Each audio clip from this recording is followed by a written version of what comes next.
I don't know that you even need a sync because you've got the other and I've got it set to line, so you should be able to hear it. I don't know. 50-50 shot whether that works either. Right? Yeah. Yesterday we get here and like he opens this and like the boards come apart. I saw that. And so like we ended up having to put it back together. Oh, and so fun. it'll have duct tape on it when we leave. Completely no. had to disassemble it, like completely all the way down. Yeah, it had the circuit boards hanging out. Yeah. And I come in and David's got the screws out and he's sitting here. I'm And he just looks in spying on it. distress. Going, I'm like, I don't know how this thing comes apart. And I'm just like YouTubing, just looking for the video to tell me how to disassemble it. Piece of crap. I've been so disappointed in that thing. The other one, the first one we ran, is a brick. Yeah, We it does really tossed good it job. around and it's been hanging out. Yeah. 4 years of travel and it's still doing good. This thing is maybe, I guess it's 2 years old now. Yeah. Isn't it? Yeah, something like that. And it's just been falling apart and having issues, input issues where the headphones don't work sometimes. Oh, no. Yeah. Yeah. And then when you're on thing. the road, you don't have backups and stuff. No, no. Best Buy sells them. Yeah, we were going to buy do. another one and just to have it, just make sure. But we got this one working. Hopefully, the recordings come out. Yeah. So Yeah. we should be fine. Right. Sure. But we're going to get a different, much smaller device. Oh, do they make smaller ones? Like more compact? Yeah, and stuff? That'd yeah. be nice for traveling. It'll have to like input into a computer, and then the computer will do the recording. Where that one's recording onto an SD card, Gotcha. and this one's got all sorts of like doodads. Makes it sound really good, but I don't know. We'll see. Yeah. Such a production. That's a fact. Young lady, introduce yourself. My name is Sabrina Gaddie. I'm Cody Gaddie's wife. That's it. Everybody knows Cody. I don't know if Cody needs to introduce himself. Well, yeah. My name's Cody Gaddie, husband of Sabrina Gaddie. So what's been going on in Cody's life lately? Because Cody's been real busy. Is the business growing? Where are we with the business? Yeah, the business is growing. I recently hired on Sabrina as far as doing admin work and stuff behind the scenes. Right. That's been awesome so far. So right now it's building the processes and everything as far as things that she's going to be doing within the business. Right. And doing SOPs and stuff like that, and really trying to build the business to where it's because I know how to run the business. Yeah. I was trying to explain this to Sabrina, and from payroll to QuickBooks to there's so much behind it, right? Yeah, for sure. That business is, you don't realize, I'm going to start a business. You don't realize everything that comes with it until you get into it. Overwhelming. It is. It is. And so Michael Smith is here from the Institute, and I took one of his classes, I guess it was 2 years ago in Charlotte. And one of the things he talks about is selling your business. And I was kind of offended by that. I'm not going to lie. Because like you go to that class and you think, this dude's trying to get me to sell my business. And then the second and the third time you go to the class, you realize that's not what he's talking about. He's talking about how do you make the business valuable, right? The number of people that I talk to on a daily basis. And I talked to a mobile guy just the other day, and he says, hey, listen, I've got this business and it's just me, and this is my retirement. And I'm like, bro, no, it's not. It's not. It can't be your retirement if it depends solely on you. On one person. Yeah, and you're the only person who can make that work. If something happens to you, you just had a job and now it stops. You bought a job. Yeah, exactly. And so I think that it's very important that we talk about that end game in a business, because if we don't, these people back themselves into a corner. Yeah. And they don't have anything. Exactly. Right? And even though like I've got a business that should, in theory, be able to run by itself. Shut up, David. I'm putting money back in a 401k, and I'm putting money back in the market, and I'm putting money back in a savings account. And I'm trying to be smart about it, Right. because you can't depend on that business being valuable as your retirement, Exactly. And that's a great point, because I didn't start my business thinking about the end game, right? I needed a change. I knew how to do programming diagnostics. I provided a service, but I didn't think about the future, like selling the business. So the thing is, me selling the business, I would have to sell it to somebody that knows what I know, and how to operate and everything else. And that's really hard. Yeah. 'Cause it's not it's down to the very little it's just, that's so difficult to sell something, and it doesn't, the business doesn't run when I'm not there. So if I can build something to where, slowly, hiring Sabrina to, now we're putting processes in place to even when when Sabrina's not there, or if we hire somebody else or another technician and they need to get into Ford IDS, man, it walks them through every single step of the process, because something as simple as opening up a software, where is it? How do you do that? Well, I've always thought, why do more shops not focus on really high-end diagnostic work and really high-quality work? And it's because it's really hard to replicate. Cody Gaddies are not everywhere. Yeah. Right. Exactly. Keith Perkins are not everywhere. There's not somebody that can just go replace that. I found that in my shop, right? I built my shop around that model of like really high quality, really high-end diagnostic work. And then I realized it's not that I'm that great. It's that I put a lot of effort and a lot of time into it to learn it. And so you put so much time into it. Very few people have ever done that. Yeah. And that's kind of where we're at. This doesn't just happen overnight. Yeah. You don't just, I didn't get to where I'm at, or it wasn't, nothing was handed to me. This was sacrifice on our relationship, from family time to everything else, to training events, to, it's not a 9 to 5. Yeah, for sure. If you want to progress in this industry, you can't get everything done in during the workday. Yeah. It's investing into yourself outside of the business hours and continuously learning. If that's watching Scanner Dan, or if that's whatever it is. I mean, there's so many online resources and everything else, but there was nights that I was going to classes 4 nights a week because there was different classes that you needed that knowledge, that information. I needed. And something that I found myself forgetting. Now, this dude's done a really good job of like kind of recognizing and seeing that. And he's as much of a ass as everybody thinks he is. He's a very emotionally intelligent human being, right? I am not that emotionally intelligent. And so, for instance, like when it comes to my wife, one of the things that I noticed was, and Rick White, dude, he straight up called me out. I've got a reel that's going to release that talks about this. And he said, you need to recognize that owning an auto repair shop is not your wife's dream. Like, that's not what she wants to do with her life. She's not. And so, like, I went through the first few years thinking, like, why is she not buying into this? Why is she not helping me? Why is she not working as hard as I am at this? Because it's not her dream. Right. Like, that's my dream. Mm-hmm. And like, I became consumed by the business because it wasn't about making money. It was about fixing cars. Yeah. And you can lead yourself down a dark pathway doing that, because all of a sudden, everybody that you love and care about around you is kind of frustrated and aggravated with you because... Yeah. You could have been ditch digging, and you would have been the same way. Yeah. You just want to win. Yeah. That's how you are. And that is true. That is true. We Good work ethic. We were talking about that this morning. And, something that Mark Warren told me, as far as your greatest asset is your greatest liability. Mm-hmm. Right? Yeah. So...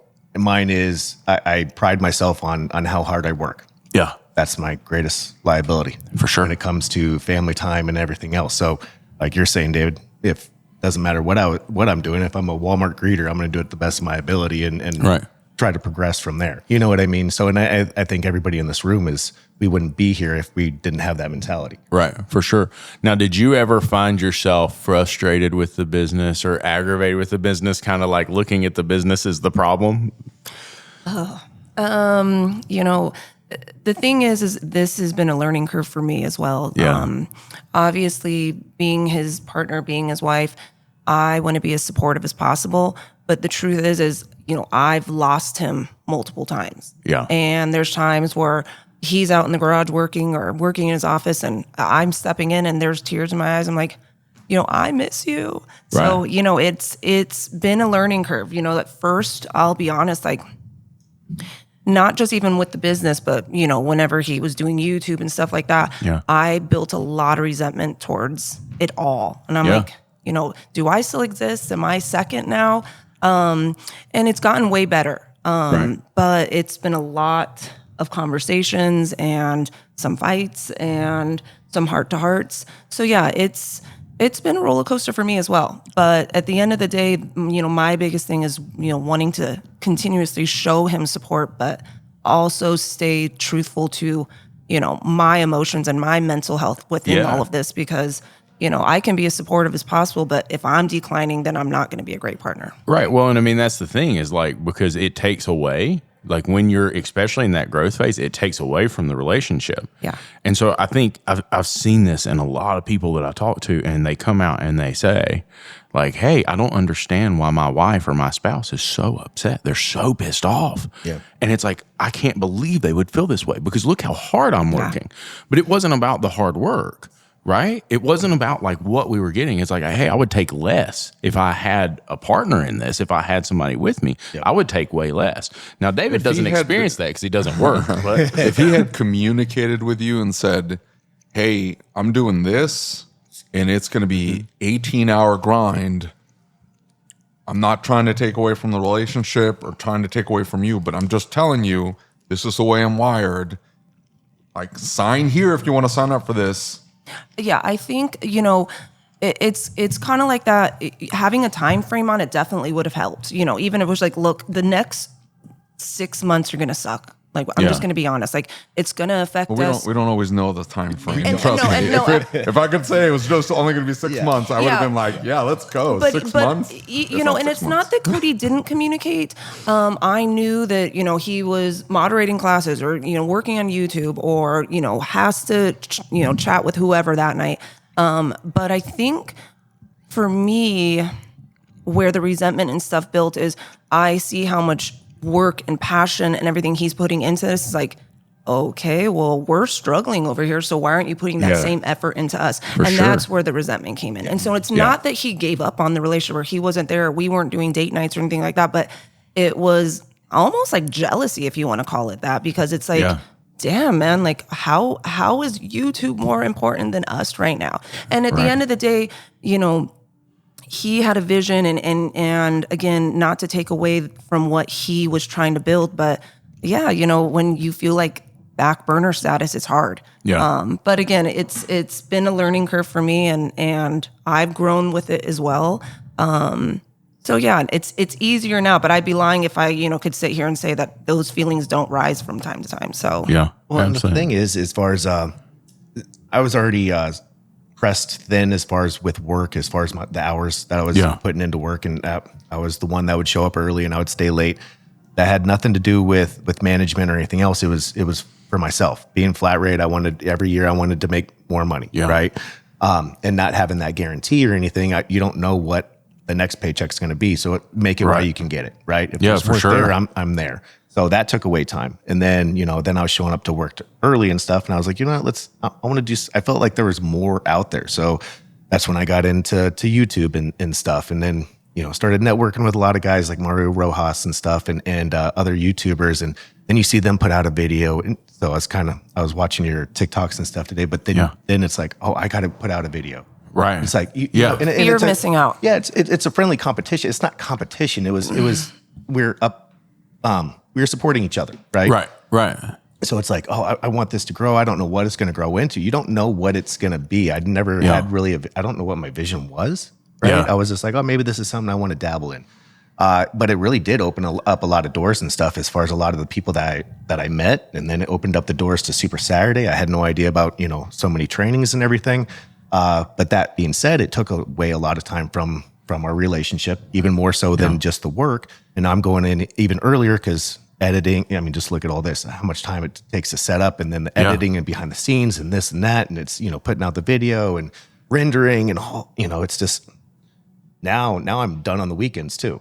Right. Yeah. Any free time I had, it's like I'm dedicated to this, not realizing that, it was putting the relationship on the back burner. So then we start going to the trainings and stuff and like Super Saturday, I was like, okay, bring Sabrina along. Let's make it, and then I feel, once she didn't realize like, man, I've networked with people that I've never physically shook their hands for years. Yeah.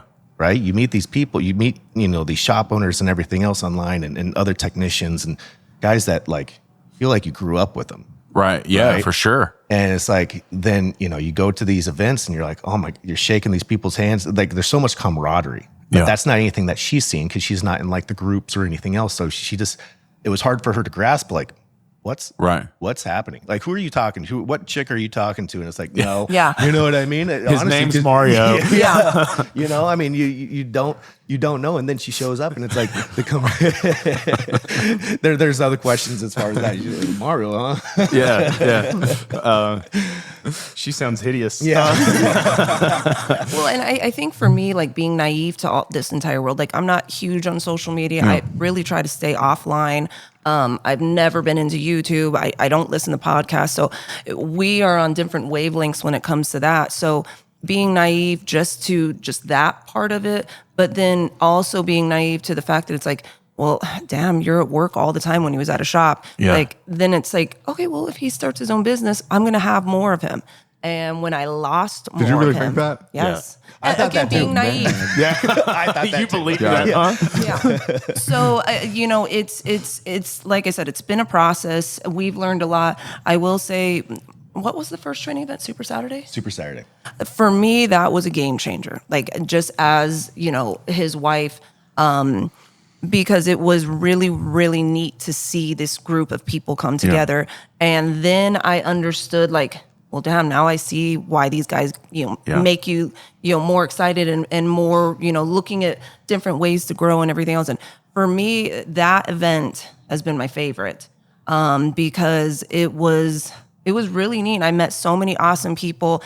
But I think one of the things that helped put things into perspective for me, I know he's awesome. I know that Tucson relies on him. Yeah. But I also don't understand, this line of work. It does not matter that I've been together with him for 12 years and I listen to him bitch at night and I listen to, his things that he's done great at.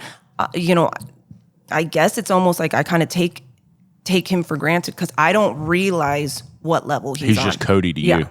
So then when we go to these events and, people are like, oh my gosh, Cody, or, they'll be up and rising stars in the events or just young people at some of these trainings like, oh my gosh, I look up to Cody so much. And I watch his YouTube videos. I'm like, damn, do I have a celebrity over here? Like, but it's neat for me because it helps me understand, again, this part of it. But honestly, the events have just been life-changing for me in this industry, trying to understand it. And I really, really enjoy coming to them. So it's funny she says that while I'm over here, because she has all these conversations with, she goes out when we're at these events and she's mingling and everything. And I'm, I go over to her, I'm like, do you realize who you're talking to right now? Right. You know what I mean? Yeah. I'm like, no, like that's Keith DeFazio or that's, that's Scanner Dan or, that's Paul. And, so it's fun. And she's like, I had no idea who, Yeah, they're just people to me. And I'm over here like these are celebrities in my eyes. Yeah. You know what I mean? So it's fun.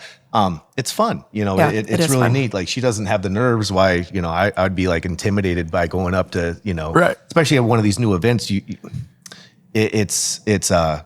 really have to come out of your shell.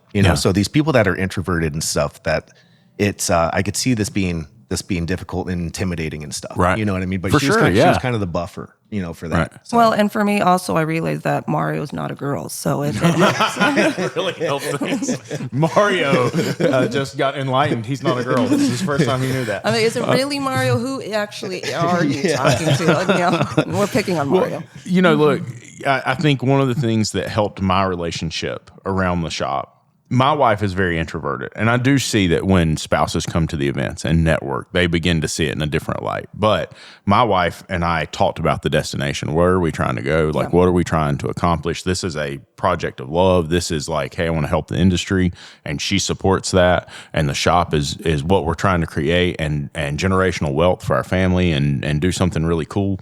And so she's on board with that. I think for the longest time, we didn't discuss where we were going. Yeah. And so there was no discussion about like, hey, this is what we're trying to accomplish. Let's work together to get there. And she read a book one time. It was actually a magazine, and it was, I can't remember what magazine it was, but it was like a scientific or psychological magazine that was based on marriage. And it at the end of the entire magazine, basically what it said in closing is you should be working together towards a project, not apart. You shouldn't be fighting each other. It shouldn't be about winning. It should be about trying to move in a similar direction. Right. And so that really helped us. But now I'm going to tell you, I see a lot of shop owners, David and I joke about this.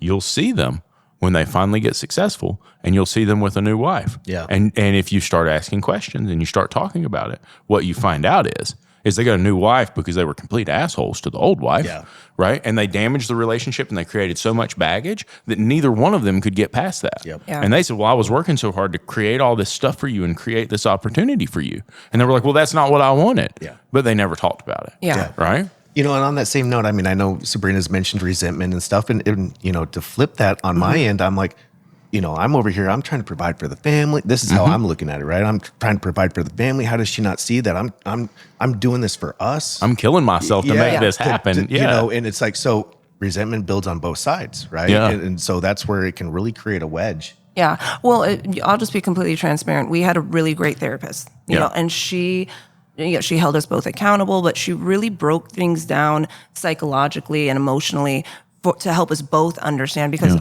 you know, it's hard because, like he said, he's building resentment, I'm building resentment. And it can kill the relationship. Yeah. And so, you know, for us, like, I take a lot of pride in the fact that we've learned a lot along the way. Again, we've been together for 12 years. It hasn't always been perfect. But one thing we really strive to continue to work on is, you know, our communication style, just making sure we're being respectful. And so it's helped. It's really helped immensely. I think that there's no perfect relationship, but yeah, I can see why, you know, some of these situations end in divorce. 1,000%. Yeah. So I think getting on board, you know, he's wanted to bring me on board for the last year, and I've said no, because, you know, I'm one of those people that I take a lot of pride in my work, and I want to do it efficiently, and I want to know 100% about what I'm doing. And again, this industry is just like, he can tell me the same story over and over, and it's like my brain just doesn't retain it. Yeah. So I finally, reluctantly jumped on board. But my biggest insecurity was, honey, I don't understand your business. I don't want to fail you.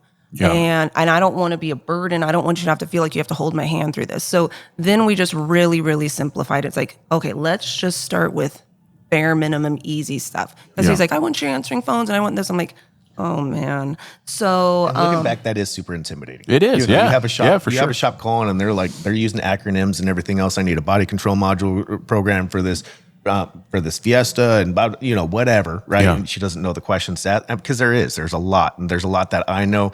These are the things that I'm trying to put into place as far as cheat sheets and everything else to eventually, whether it's her answering the phone or hiring somebody else to be answering the phone, they know the questions to be asking. Yeah. You know, this body control module, we're going to need 2 keys. We're going to need this. We're going to need that. This is the price. You know, so that's a lot. So I'm still answering the phones, but there's so much on the back end that just from like admin stuff. Yeah, the admin stuff. I mean, she's putting together like little care packages, dropping off. Oh, at that's shops. awesome. That I don't advertise, right? I never have. I mean, I was real fortunate that my business just really took off. I was actually going to take 2 weeks off in between the transition from when I stopped at the shop. Christmas was happening, and I was going to take 2 weeks off and hit it the ground running January 3rd of 2021. And in that 2 weeks, I started getting calls. Well, I wasn't going to say no because I went to work. I'm going to build this thing. Are these calls going to stop? You know, they don't know when I'm start date, right? So I'm like, okay, I guess business is starting today. Yeah. And so now to be able to have somebody that's going back and giving little favors of like just thank you cards and stuff like that, just like appreciating the business.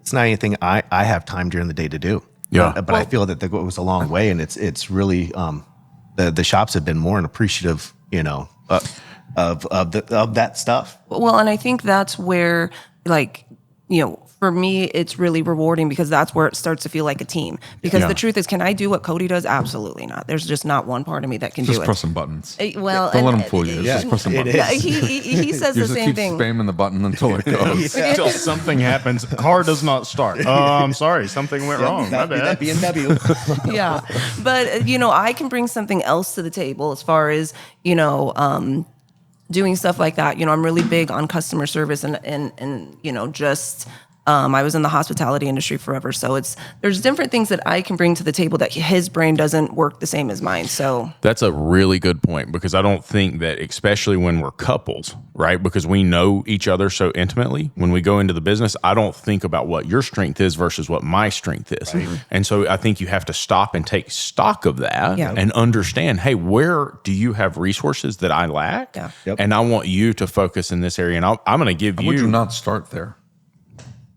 Why would you not start there? Why would you just assume like, oh, I'm just Because gonna bring my everybody's spouse in not there? like you.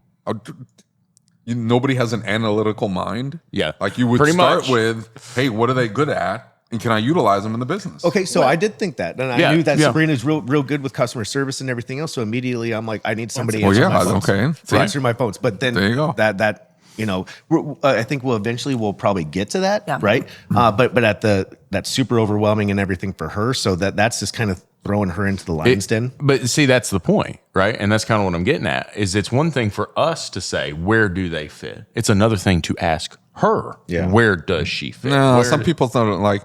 I mean, I'm not talking about you, but a lot of people don't realize that, hey, you could be really good at this because I see it in you. Whether you see it in yourself or not is irrelevant. I'm telling you, you have it. Yeah. I'm just telling you.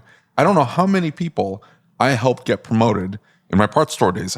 How many people, and like 90% of them told me I can't do it. 90% of them, I can't do it. Right. Yeah, I Yeah. pushed them Yeah, because exactly. I knew they could do it. And so many of them succeeded. Yep. So many of them succeeded because there was something there. Yep. Some people just get it. Yeah. I'm just telling you, just some people get it and you see it, that spark, and you're like, I got something here. Well, and and you just run with it. It's interesting that you bring that up. We were, Cody came out yesterday, had lunch. I was sitting at the pool, and we're sitting at the bar, and there's this gal that works down there, the bartender. Her name's Ashley. And we had talked to her the day before, and lo and behold, her boyfriend is in the automotive industry. And so yesterday she sparks up a conversation, and we ended up sitting there talking to her for 45 minutes. And this girl, she's 24, I think she said she was. Between her and her boyfriend, we were so inspired by her. We're like, Yeah. So we ran with it because that's something that I really love to see somebody that has that drive. And At that so age, you know. Yeah, what I mean? dude. she's talking about opening a little bar cart, and she's in Maricopa. And then she's like, look, how does my boyfriend find out about these classes and stuff? And so then we just ran with it. We're like, you are so young, Yeah. just take a chance. You don't have kids. Just take a chance. And we really built her up. And then she came out, she had to go in the back and grab something. And she went back with one of the other employees. And she's like, I just want to be like them whenever, I'm their age. And he was like, what, rich? And she's like, no. That's not us. He's like, and she's like, no, just intellectual, like people that are willing to help other people. Yeah. And I was like, and I'm like, that was the greatest compliment that you could have given us. So, Yeah. I think, piggybacking off what you said is, a lot of times we were having these conversations like, honey, we should do this, or you could do, you could do this. You could drop donuts off at, this shop just as a thank you. And it's our morning coffee, just having talks, but it's not, I could do it. It's these are ideas for you. And she's so, giving me ideas, and I was like, okay, that's perfect. This is exactly, this is one step. That's one part of your job, and we can work on the other things behind the scenes, right? Right. And every little bit, I mean, depositing checks and matching transactions and QuickBooks and going to she's better at note taking and stuff. So I need her for the meetings and stuff with the CPA. Right. I'm horrible at that kind of stuff, So Right. it's like, So we're kind of her learning, strengths. even though we know my strengths, I know my strengths, but I think we've never sat down like, oh, how do my strengths incorporate into the business? So Right. now it's like, this is where it's becoming fun for me because I'm like, oh, okay, well, we could. She do was this. helping with the business, not real. Not Might as well even be know getting it. a paycheck, Yeah. to be doing it. So Yeah. it's on that same note, not realizing it's like, yeah, we can transition this and we'll work you in. Do you have any more. employees? Just her right now. Oh, okay. But so that's the thing, right? I mean, I wanted the first employee. Not that I've been looking for the right employee, and I'm looking for another technician or somebody to be answering the phones, and obviously it went a different direction. But now it's going to be in the process of building the processes and everything to where I'm getting an employee. Now I'm not having to babysit. They have a No, the babysitting doesn't stop here. well, I get it, but now they're going to have a network building these processes and everything to where they can go online and they can see how to do. Yeah.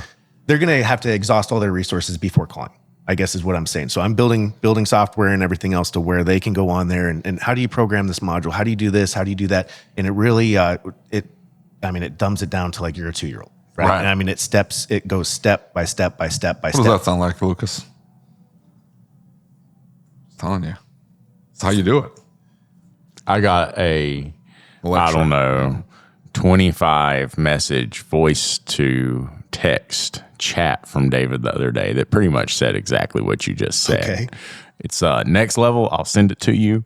It's he should write a book. It's what? No, You it's should just write one phrase. It's not even mine. It was a guy that I worked for. He told me, break it down to the ridiculous. Bro, one phrase. It took 750 messages to say one I was phrase. trying to encapsulate the idea behind it, like why it was important to Just do that picking. and why you needed to apply it to your business because you're just assuming a lot of things. Well, and that's the thing. You assume that like if I hire somebody, I want I need to look at it like if I go and get a student right out of high school, out of the automotive department and everything, and take him into this area of it where he doesn't have any bad habits or anything, but he's never programmed a module, he's never done X, Y, and Z, and he has the resources to where it can guide him right through that to where it's less he needs to ride around for me with 3 years, and how do you teach all that knowledge, right? And a lot of it is you literally have to get kind of thrown to the wolves. Yeah, for sure, because you don't know what you don't know. Exactly. Right. So right now I'm building those processes to eventually now it's thinking about the end game, right? But I don't want to just hire anybody to be hiring anybody. This is obviously going to be a long process getting everything in place. But then I feel that getting it in place now when we do hire, it's just going to be that much easier. So what is the end game? Where does this end up? So ideally, it would be building this to where it can function on its own. And I'm not looking at it being super huge because the thing is with the Tucson market, it couldn't be super huge. Okay. But I would say that, with the Tucson market, because it's definitely not Phoenix. I mean, I know plenty of mobile guys up here and there's more than enough work for everybody here. Right. But I would like to, I would say a couple vans on the road to where it can function to where I am out of town, but my customers are still getting serviced. Okay. Where in the process, I can't mention too much, but there's going to be to where I don't necessarily have to go to the shops all the time and still get their programming and everything done. Right. So that's going to, but then also be servicing other customers in other states. Right. So that's the process that we're working on right now. You're hooked up with Top Don or one of those companies, are you? Maybe. There's not too much that I can say as far as that yet and everything. Didn't Keith get a bunch of flack when he signed up with Autel? I don't know. I don't keep up with all the. I thought there was drama. Yeah, and I don't want to go too far on the odds because I was in on that and stuff too. But were you involved with that? There was like vultures though, and it sucks because you were like competing with with your friends. Yeah. And I didn't like, so it just hit different for me. So I was like, nah, I don't want to do that. You know what I mean? It felt like vultures, it's right. Like, I'm grabbing this. And there's a lot of that, especially in that space, because it seems like we can't get past our egos to a degree. And we can't just say like, hey, we're trying to make the industry a better place. Let's work together. How can we handle this? How can we make this better? How can we make sure every shop in the United States provides a better service and is able to do the right job for the right client at the right time? Right. Instead, it's, you're trying to take something from me. Time out. If the shop actually cared about that, they would hire and cultivate Cody for themselves. If they cared about that. They don't care about that. I'm not talking about just the want shop. the car out of the bay. That's agree. it. Yeah. That's all they want. That's why I'm saying I'm not talking about the shop. Service, and I'm not trying to denigrate the service or whatever. Like you're good. You're needed, but the reason why you're needed Yep. because these shops are incompetent. Yeah. And then they enjoy their incompetency. They don't care to change. They're not going to do anything about it. And ultimately, the reason why we need you is because these cars are not leaving safe. Yeah. Right. Yeah. And I would 100%, David. And the thing is, so that's where it's like, in this line, in this part of the industry or where my business is at, it's you always got to keep your business on a swivel, right? Yeah. And always willing to adapt because the thing is, the industry is always changing. So is mobile always going to be what it is right now? Or are more shops going to be able to adapt and everything else? So that's where it's not putting 100%. Mobile is going to be around forever and this is going to be substantial. It's having other avenues, right? So I would like to get into the teaching. I would like to travel and everything as far as doing that to bring another revenue stream, right? As far as maybe like for the remote programming, like I was mentioning and stuff, to even diagnostics and everything. But it's having not putting all your eggs in one basket, Yeah. right? Yeah. And it's if that's even providing training for these shops that are using me to teach them for the programming, well, make the money off of that, sell them the equipment through you, make the money off of that, and teach them. And then their support and everything is coming to me.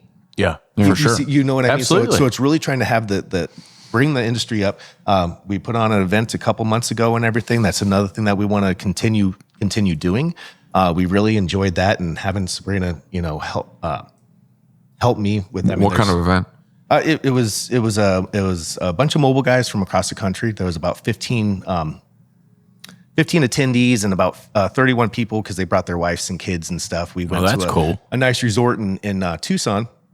So it's a business write-off, but I mean a great pool and a slide and everything. But we had we rented out a room. We had hands-on stuff. It was a bunch of. We all talked processes, what works for this guy in this demographic, and what That's what's- really cool. From softwares from business to SOPs to because it's so being mobile, it's so niche, right? Right. And it's real hard. Like even coming to these trainings and like the business coaches and stuff, that works great for repair shops. Yeah. But how does that work for the auto? Yeah, for sure. For the mobile side, right? I know at ASTA we've actually got some training coming up that is for mobile shops or mobile operations. That's awesome. Right. And I think that there should be more of that and that's where having those guys, man, it just there was so much that it's hard, right? Because you network with all these guys and it's just like anything, and it pushes you to like, I'm gonna be you feel like you're falling behind because now this guy started his business after me, and he's got 3 vans on the road. Right. And he's doing this, and he's got a brick and mortar now too, and he's doing well.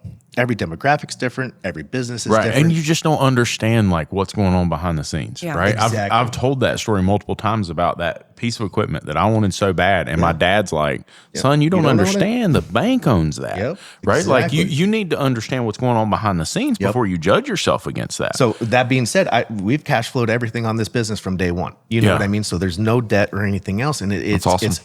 But that's it. So everybody else is that the same? Yeah, is that absolutely. the same, right? So here I feel behind. I have to look at what I do have and what I have accomplished, and where you were to where you are. exactly, and where I want to go, and without it pushing the boundaries of, man, this is either like make it or break it, and you may just have a bad decision. Well, and I think to piggyback off of just the event and you saying that, I think, for Cody, going into the business, in all fairness, he went in blind, it's not, none of our parents are business owners or anything like that. So he didn't have a lot of resources.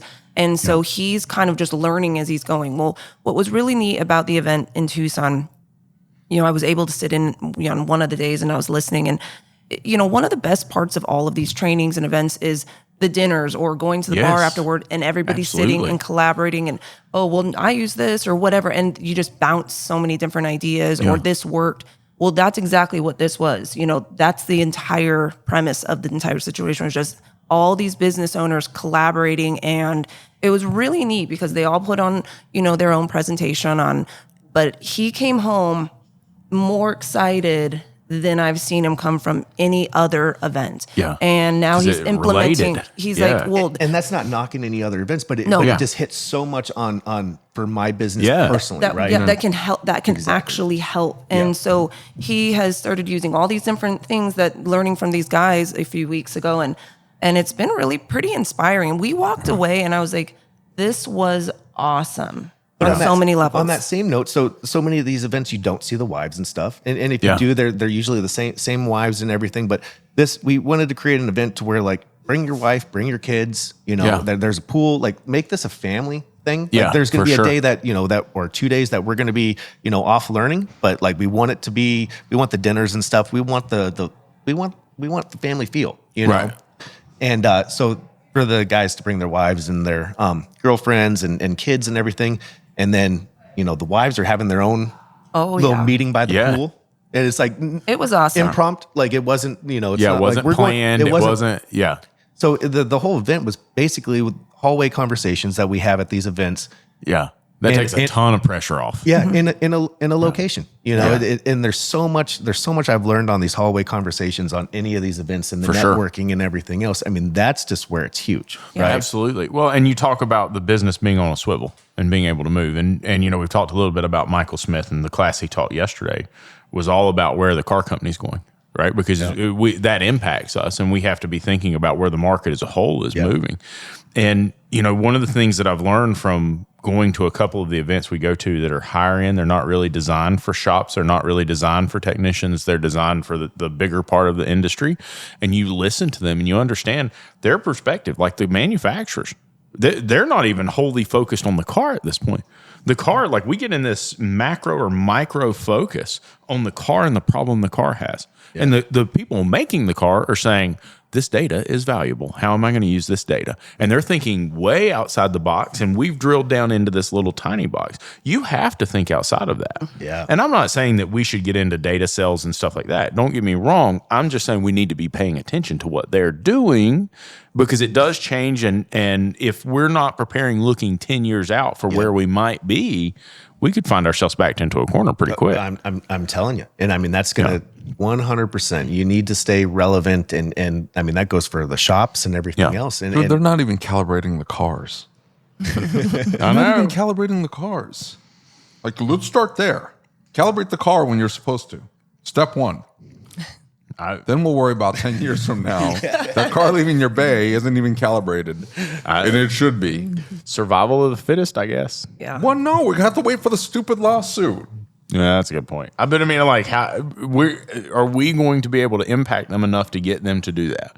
Because those people who aren't calibrating the car, I try and share the episodes with them, and they're like, "Meh, I don't really care about that stuff. I'm just here to make the money." Yeah. Right. I just want the check. Yep. Right. Well, and I think actually that's a pretty good point. It's like finding Codys that, like, finding guys or girls that are actually passionate about this job, or are they just doing it just for the paycheck? Because I'm going to, just from my perspective, it's a small percentage of guys or girls. Again, I'm not trying I can't imagine doing it just for the paycheck. Yeah. I can't The amount imagine. of Job to just do it for the paycheck. That's so Absolutely. stressful. Absolutely. So, and I think, touching back on building the business and what the next step is, I was talking to a business owner last night, and I don't remember his name, but with that being said, he's like, well, are you going to hire employees? I'm like, that scares me, if I'm being honest. And he was like, why? I was like, because we are now responsible for another human being being able to feed his family, being able to feed himself. And what if we're having a slow month or whatever it might be? And he's like,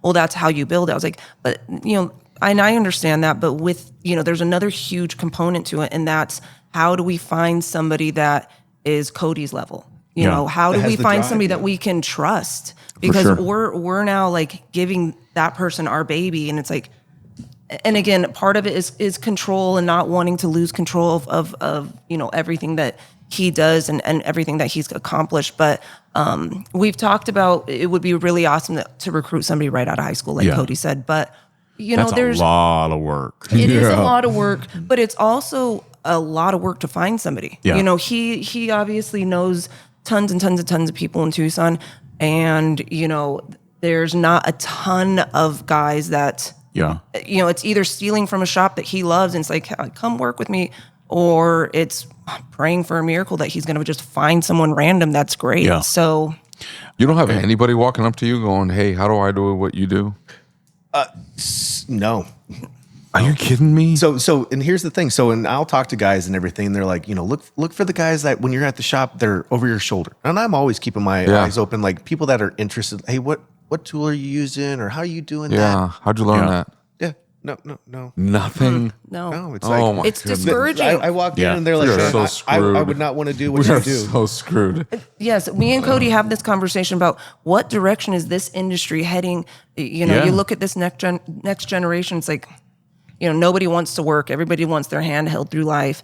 And it's like, well, hell, how do you grow when you don't have anybody that wants to work? Yeah. But what gave there's a teeny tiny bit of hope in like teenage boys right now, because they are getting pushed, or at least de-incentivized from going to college, and they are getting pushed into the trades. Yeah. And a lot of them just pragmatically are looking at the trades and going, I can get into the trade and in 2 or 3 years, I could be making $50,000, $60,000, $75,000 a year, while my sister's going to go to college and come out with $250,000 of debt and then make $30,000 a year. Exactly. Yeah. And he's like, I'm going to go this way. Yeah. And so we'll see what it looks like in 5 years. So saying That's that, a good so point. I taught a class at the high school, actually the high school she graduated from.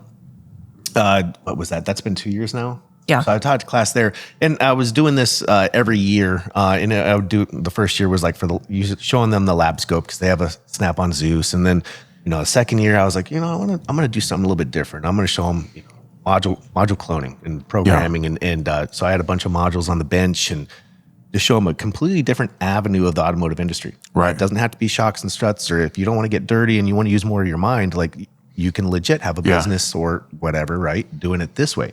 And so I have a bunch of bin files, and they're looking through the hexadecimal, and I have little Easter eggs hidden in there and stuff, and explaining things. And man, this one kid's over there, and he's just eating it all up. I mean, he's over there. He's on my computer. He's like, and he's changing the bin file, and he's doing this, and I'm like, oh my God. Yeah. And I'm impressed with this kid. Yeah. And then he comes up to me afterwards, and he's like, hey, can I? Summer's coming around in 2 weeks. Can I do a ride along with you? I was like, absolutely.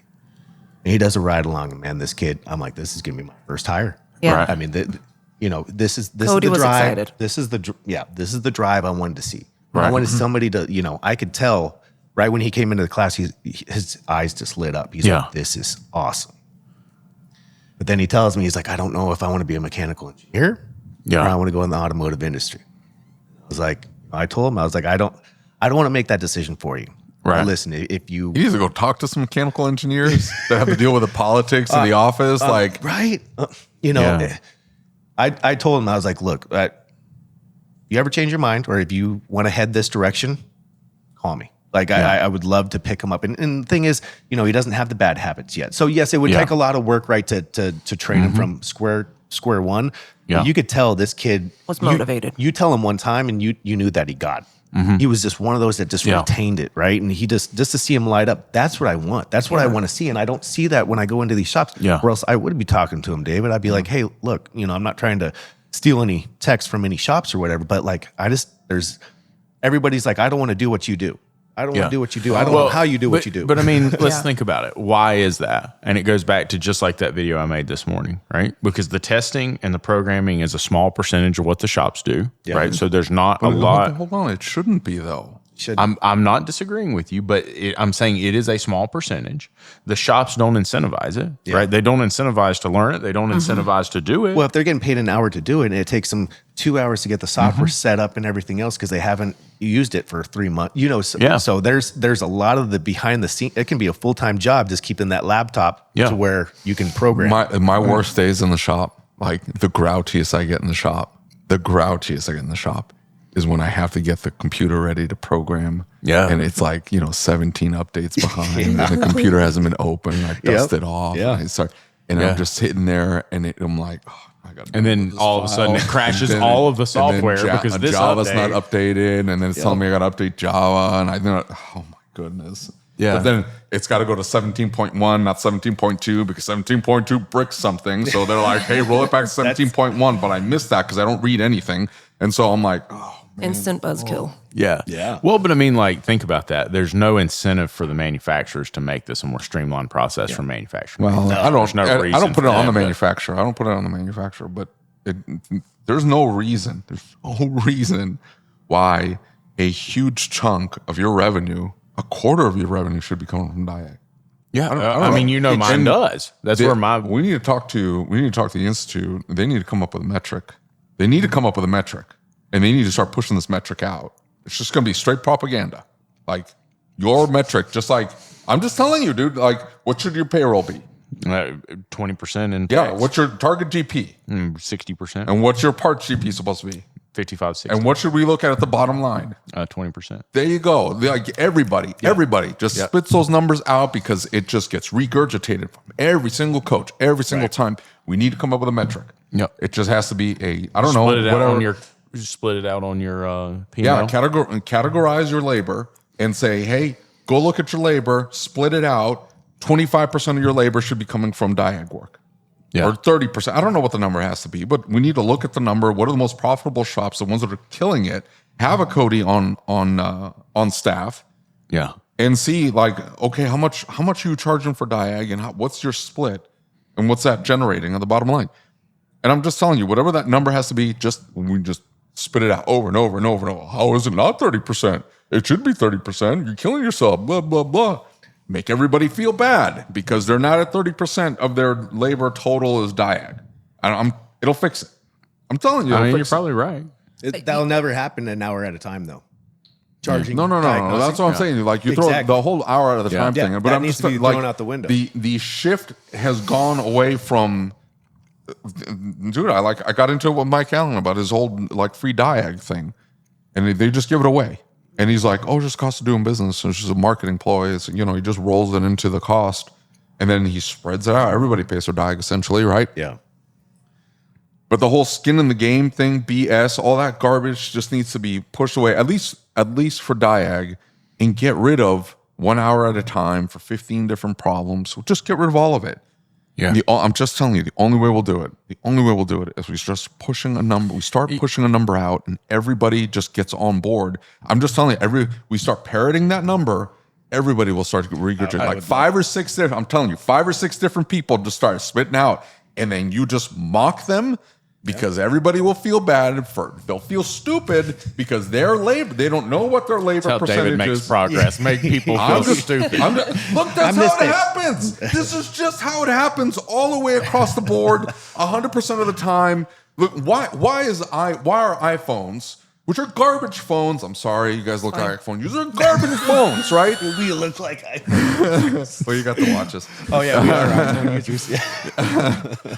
They're garbage phones, okay? Far superior. You can pick up an Android and you get all this flexibility. It does all this cool stuff, right? And then 5 years later, iPhone comes up with it. Why are the iPhone users just like so ingrained with it? The stupid blue bubble thing. I'm just telling you, the minute that the green bubble shows up and they're like, ew. I stopped texting people if it's green, so. It's a whole thing, dude. It's a whole thing. People they look down on you. Yeah. You feel shame because they're like, some of us don't care. Like, yeah, I'll send you green bubble all day long. I don't care. But a lot of people are not like me, right? Little counterculture. I'm not going to do like what you do. Everybody just kind of wants to fall in line. And I'm just telling you, if everybody in the industry just starts mocking everybody else for not knowing what their labor percentage and not hitting this particular number, it's going to drive everybody towards that direction. All of a sudden, everybody's going to at least start looking at it, going, why am I not generating enough Diag labor dollars? Where did the whole hour come from? You know what I mean? So now standardize it to where it's like it's the dealership. I'm just the dealership started it. So now standardize it like you're saying, right? To where it's not, get rid of that hour and standardize it like you're saying. Man, that would help. Okay, so it would help, but look at the Diag work. It's the work that nobody wants to do, not necessarily doesn't want to do, but it's hard. It's hard. Yeah. So coming from, let's say, a shop manager to a shop owner, it's not hard. It's not hard. I'm just telling you, it's not hard. Like, have you ever? Maybe obviously you haven't done it, but like an oil pan gasket on a Cadillac 4.6. Do you know how hard that is? It's the most like god awful job in the whole world. The whole subframe's got to drop. You got to drop the engine out and like lift the thing up. And here's the deal: you pinch that gasket. You're doing it all over that again. That entire like 11-hour job has to be done all over again. Yeah. You are off by just that much that you just kind of nick that gasket. The whole thing has to be done all over again. You have to be that exact. That's hard. Yeah. The stress. I'd be losing my mind. I can't do it. That's crazy. That is hard. But people do it all day long. Just nuts and bolts. They don't have any problem with it. But you give them an ohm meter or voltmeter or freaking scope. Ooh, I don't know how to do it. No, it's just in their heads. It's not hard. And they've not been incentivized to learn it. And that's his point. Yeah. You incentivize it and you say, hey, now it's not going to be an hour. It's however long you need. Yeah. 2.5, 3, 4, 5 hours. If half your day is spent on Diag, all of a sudden you're going to be like, well, yeah, I'm going to spend half my day on Diag as opposed to covered in grease, getting coolant dripped on me because I got to pull this radiator out from underneath or whatever. They're going to jump all over it. I had a call last week, and it was from somebody who was from Mike Allen's market, and he said, hey, I see you've sent us this estimate for approval for doing the testing, and we've never paid testing anywhere we've ever been, and that just seems a little off to us. And so I went through the process of explaining, and I said, hey, listen, here's the deal. A lot of these shops are pattern failure fixers, and so they will change parts, and they'll look at that code, done any Diag. and they'll go and they'll look at it and say, well, this is, and I said, it's kind of like a zip code, right? Because that zip code will get you to the right area of the right town, but it's not going to get it into the mailbox unless you put an address on it. It gives us a general area. And so what we're going to do is we're actually going to do testing. We're going to data log the car. We're going to confirm your concern. And then we're going to test that exact system on the car until we come up with a conclusion. That way, when I make a recommendation to you, I'm able to ensure that I'm fixing the car. And if I'm not right, it's on me. It's not on you. Yeah. Exactly. And so now what we're going to do is, there's a 10% chance I have to do more testing. And that might be a pressure test. That might be this. And I will keep you informed and in power of this. It's your choice to make. I'm not going to spend your money without asking you first. And when I got done, he said, that makes the most sense of anything I've ever heard when it comes to auto repair. He said, I'd much rather pay for that. He said, did you know this problem came up 3 months ago and I spent over $3,000 fixing it? Boy. He said, but it wasn't $3,000 when they started. He said it was 200 and that, 700, exactly. 300. And he said, so I was so frustrated. And he said, this makes way more sense to me. And I'm like, that's why we're trying to change this in our industry. Yeah, exactly. So they say, no, my consumer doesn't want to do that. No. This is an excuse for not doing Diag. This is an excuse that says if I change parts, I get 60% of my parts margin and I get 70% in my labor margin. And so I don't have a tech who's working for low GP per hour for this long because I don't want to raise my rates to the point that I can match my parts. So it's a money thing, right? And the shop doesn't make as much money doing testing. No. Because It's not even a money thing because you just mark it up. Yeah, but they won't do that. They won't do that. They don't want to do that because they don't want to have to justify it. Yes, And exactly. here's why they don't want to justify it. They feel bad, I think, because they're not actually doing any testing. Yeah. They're not actually doing any testing. And so they're like, I can't spend like 15 minutes explaining to this customer what this tech is doing because the tech's not doing anything. They're scanning the car and then guessing. Yeah. Yeah, absolutely. What was the fuel pressure? Good. Yeah. No, what was the fuel pressure, sir? What's the number? No, and I noticed that. So I'll go into shops and I try to get a backstory of if I'm there for a diagnostics, I try to ask the tech that's working on the car or the service writer or whatever, give me what's happening. Like give me a game plan here. And I checked fuel pressure and fuel pressure is good. I checked voltage is good. I mean, everything's good. Yeah. No. What was it? What was the fuel pressure? I think 48. I'm like, oh, really? 60 is bad. Yeah. Oh no, it was 58. Yeah, it was 60. Yeah. Did you sure check, it was. Did you check fuel pressure? And this, and the cap's dusty, and you can tell it's never been off. never been off. And that's because I tried to feel it out, and I mean, I can tell within 2 seconds. Like, did this tech? Did he even break out any tools to look at this vehicle? Yeah, I'll say Cody comes home and a good portion of his stories are just pure laziness. Yeah, it's like they absolutely. didn't even try. Yeah. Oh, dude. And I deal with that in my shop sometimes. And I love my guys, and my guys are all motivated and committed. We had a little boo-boo the other day where they were trying to hustle and get something out. And a truck didn't get a regen that was supposed to get a regen. He didn't mean to not do it. Right. But you want to talk about really damaging your reputation and causing upset clients, and things happen. And like, for me, the reason for doing the regen was not necessarily even the check engine light came back on. It was that I want to know we fixed the truck. Yeah, exactly. I want to know that we did what's right for our client. And if at least I have that in my control before I give it back to him, I can say, hey, I fucked this up. Yeah. This is on me. Yep. Right? And so if nothing else, I can own it. Now, look, hiring this manager has taught me something very important about dealerships and a lot of the culture in the automotive space, because like he has been taught, you do not take ownership of problems. You blame this on somebody else. Whatever you have to do, you make this somebody else. I'm like, nah. You walk in there and you say, I fucked this up. Hello. Accountability goes Right? a long way. Man, and I'll tell you, so I've bricked modules. I mean, that's it's inevitable, right?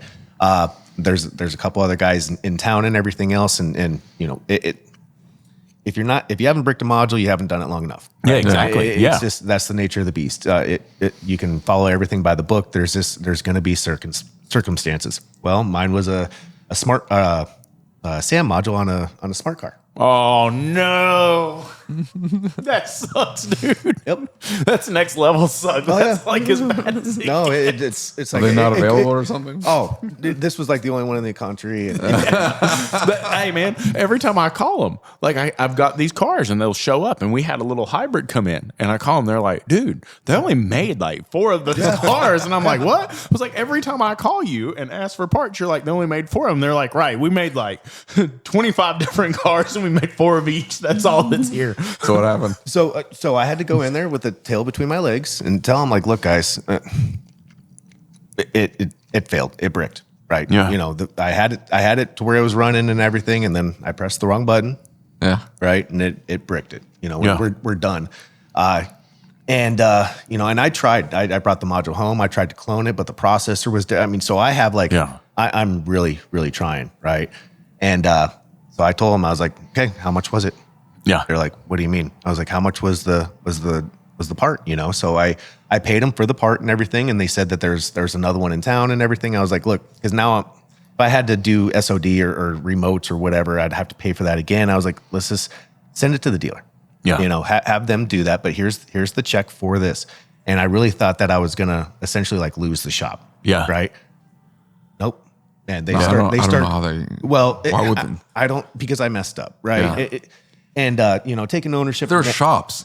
Some of these shops are delusional. Yeah. That's why I'm like, I'm sure you care about the they shop, were- but also screw the shop. I'm just telling you, these shops are nuts. They were just surprised that I took ownership. But my Yeah. phone starts ringing even more from the shop. They're like, we're not using anybody else because this has happened. you did the right thing? Yeah. This has happened with other mobile guys that have come in there, and they always bail. it's always the car's fault. Like, oh, now Yeah. the module's a no com, and you need another module, and then so $250 right now, and then call me back $250 then. It's like, so now in $500, he was the one that didn't have a battery maintain. You know what I mean? Yeah. Like, so, and sometimes now if it's not my fault, I don't charge, right? But that Yeah. was clearly, look, guys, I fucked up. Well, I'm going to be careful because I think they listen to the podcast, so I want to be careful about how I say this. I have a situation where somebody that works in a local dealership is a friend of mine, and he reaches out and he talks about the fact that I had hired some techs from that dealership, and they're all back at that dealership. And he said they were talking mad smack. And he said, but if you really listened to what they were saying, he said what they were saying is Lucas knew enough to be able to call their BS. Yeah. And so when they would come back and they would say this, Lucas would question everything they said. And it wasn't that they could guess anymore, and they didn't know how to come up with the answer. And so that was very offensive to them. And it was like, I'm going to blow my chest out and I'm going to talk about how terrible he is. But it was that he wasn't accepting my answer. He wasn't accepting good for fuel pressure. Exactly. Well, I mean, dude, that exact scenario, 6.7 liter Power Stroke, fuel pressure's good. Okay, how did you determine the fuel pressure's good? Well, the PID in the computer says it's good. No. Let me show you something. Hook up the gauges, start the truck. The fuel pressure is below specification, but the switch says good. You can literally unplug the fuel pump, and it takes like 45 seconds after it goes to 0 for it to switch to low, right? Like, it is not a reliable method to check that fuel pressure. You have to check it. And we've had techs, come in and say, I need plugs, I need a upper intake clean, I need a mass airflow sensor, I need this for this car. It has throttle body fault codes in it. Nah, man, like, come on now. Like, at least try. Yeah. At least, if you're going to bullshit me, at least try. Yeah, because this is not trying, because you're not going to come tell me that a car that has throttle body correlation codes from 1 to 2 is going to need plugs to fix that. But they're not used to that, obviously, from the dealership, right? Yeah. Being questioned that what they say goes. Yep. So whatever they write down or however they, whatever. I mean, that's not being questioned. They can keep doing that. Yep. So you're at fault. And the advisor at the dealership doesn't know anything. What exactly? And so what do? They go up front and they say, hey, listen, this car's got this going on. Okay, I'll sell it. Yep. And then a few months later, or a few minutes later, actually, it comes back and they're like, oh, now it's this. Yep. And they're like, well, we have the highest trained technicians on this car, so clearly they know. Yep. And dude just sits there and Manufacturer changes certified, parts. master level, blah, blah. Well, I mean, the parts guy, right? Like, my parts guy is calling the dealership parts guy for where one of these guys came from. And he's like, oh, you got one of those cars. I know who's working on that. And he's like, what are you talking about? He's like, he recommends everything. That's what he recommends on every single car. He's like, that's why, like, if he comes back here, I'm not working here anymore because he keeps showing back up with this box of parts to return these parts that didn't fix the car. Because everything gets that rubber stamp of the parts it needs. You know? Yeah. Yep. It's ridiculous. Thank you for being here. Yeah. Hey, are you going to do another mobile event? Yeah, we're going to make that a yearly thing. Very cool. That's the plan. Yeah, we after this first year and everything and some learning curves and stuff, we kind of looked at each other. We're like, this was fun. Let's do this. Let's do this. Let's create. Let's do some more. Well, please reach out, and that way we can get you on the show. We can talk about when, where, all that good stuff to make sure anybody that needs to be there can be there. Sounds good. Well, we appreciate you guys having us on. Absolutely. Yeah, Thank you. absolutely. Thank you, guys.